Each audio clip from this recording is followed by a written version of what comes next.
All right, let's talk about the cloud. What if I told you it's not actually up in the sky? That it's not some, I don't know, fluffy digital heaven where your photos go to live? Well, today we're going to pull back the curtain on the single most important technology of our time, and we're going to reveal the very real, very physical foundation that powers, well, pretty much everything you do online. I mean, you hear the term all the time, right? But what actually is it? It's one of those questions we kind of just brush past. But the answer is pretty fascinating. Because on one level, the cloud is simpler than you think. At its core, it's really just someone else's computer. But it's also way more complex because of the incredible engineering that lets the entire world use that computer, all at the same time.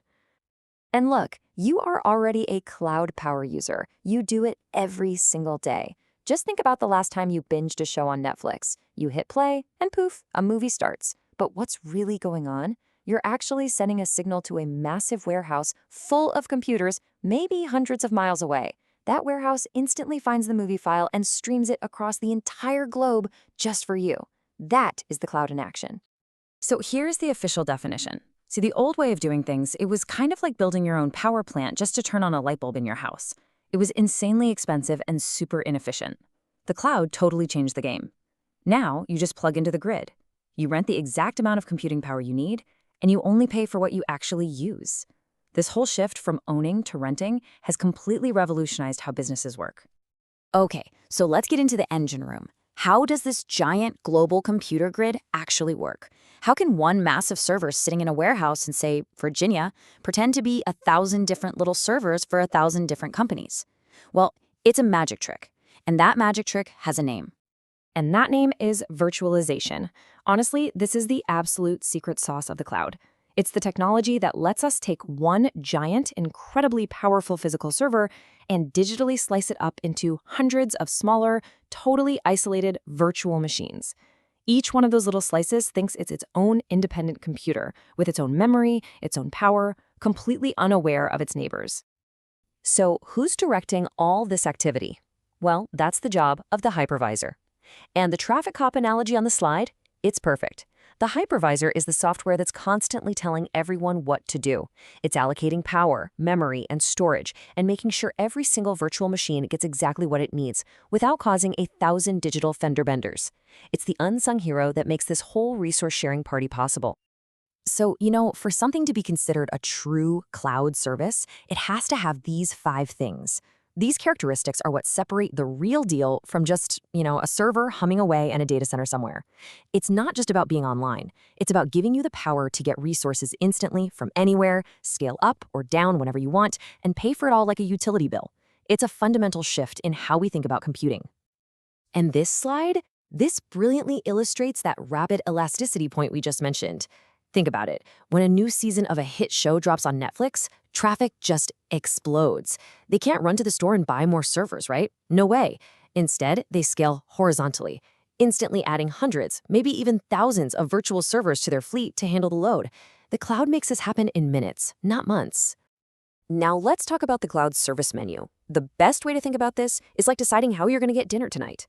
You could go to the grocery store, buy all the raw ingredients, and cook everything from scratch. Or you could get one of those meal kit services where the ingredients are prepped for you. Or you could just order a fully cooked pizza and have it delivered right to your door. Well, the cloud offers that same exact spectrum of choice. And this is that menu. Down at the bottom, you've got infrastructure as a service, or IaaS. Think of this as the raw ingredients, the virtual servers, the storage. You get the most control, but you got to build everything yourself.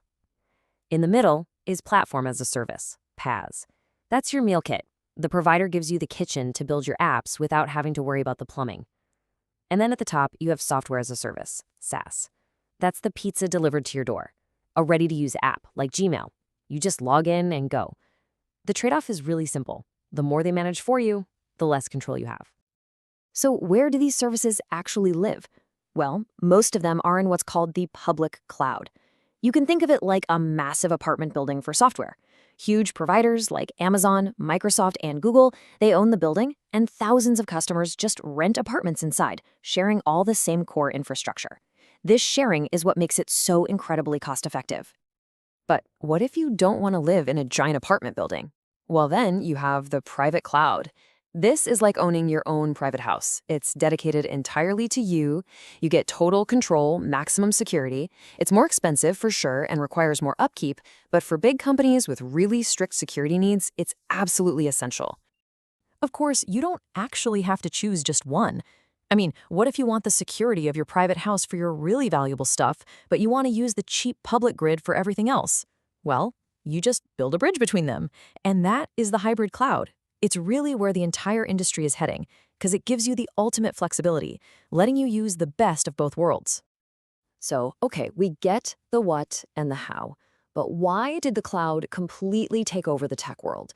I mean, it wasn't just a cool idea, it solved some very real, very expensive problems for businesses. So let's take a look at the balance sheet. And here it is, the grand trade-off.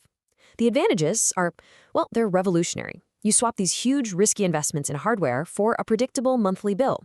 You can scale a tiny startup into a global giant basically overnight. But the risks are just as real. You're trusting another company with your most sensitive data, your entire business is at the mercy of your internet connection, and switching providers can be so difficult it can feel like you're locked in forever. Every single company using the cloud is constantly weighing this balance. You know, the cloud isn't some finished product. Not at all. It's actually the engine that's driving the next wave of technological evolution.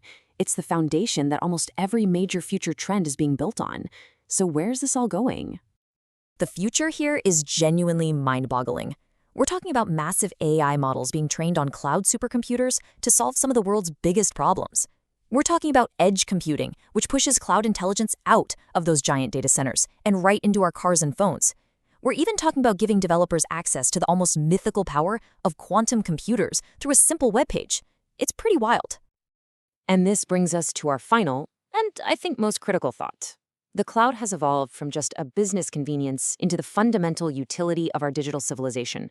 It's become as essential and as invisible as the electrical grid. We've built our economies, our entertainment, our social lives, all of it on this foundation. So the question we have to ask ourselves as we build our entire world on it is, what happens when the forecast changes?